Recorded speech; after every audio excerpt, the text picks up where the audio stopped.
در بحث دیگری که در مواجهه با غرب ما داریم، افراد از داخل خانه‌اش، افغان‌های داخل خانه‌اش به گروگان میگیریم، بعد با غرب میریم مذاکره میکنیم که ما اعلام میکنیم تو ما رو به رسمیت بشناس. این چه وضعیت داخل افغانستان حاکم است؟ سید باقر محسنی استاد دانشگاه و از منتقدان سرسخت گروه طالبان از سوی این گروه ربوده شد. سید مسعود کاظمی پسر شهید سید مصطفی کاظمی و از اعضای خانواده محسنی با تایید این خبر میگوید که متاسفانه از ظهر جمعه به این سو سید باقر محسنی و 2 تن از همراهانشان از سوی گروه طالبان بازداشت شد و هیچ خبر از وی به دست ما نرسیده است.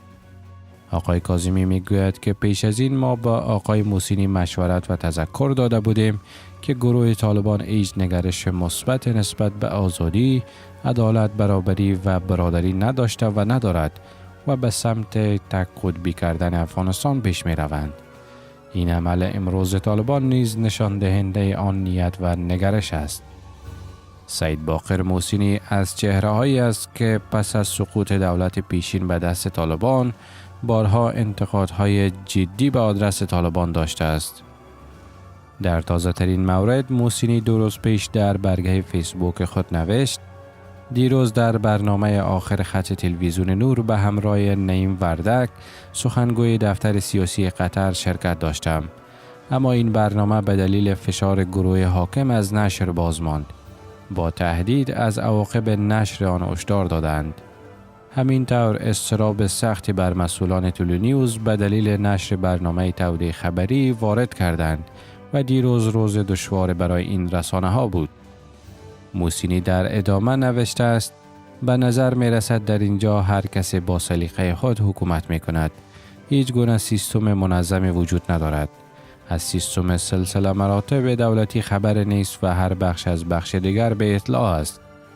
من فکر می کنم اگر فشار و سانسور بیشتر شود، هیچ گونه صدای انتقاد نباشد، جامعه تک صدایی ره به جای نمی برد. رسانه ها تنها مسیر بیان و خواستای مردم است. اگر از جنگ عبور شدن نباید وحشت جنگ بر آنها حاکم باشد. به نظر محسنی، گروه طالبان دولت و ساختار را در اختیار گرفته که هیچ گونه نقشی در ساختن آن نداشتند و نباید چنین حق ارباب منشانه را برای خودشان قائل باشند. این در حال است که روز گذشته گزارش‌های نشر شد که شمس امانی، مجری تلویزیون نور که میزبانی گفتگوی تلویزیونی سید باقر محسنی با نعیم وردک را بر عهده داشت، نیز بازداشت شده است.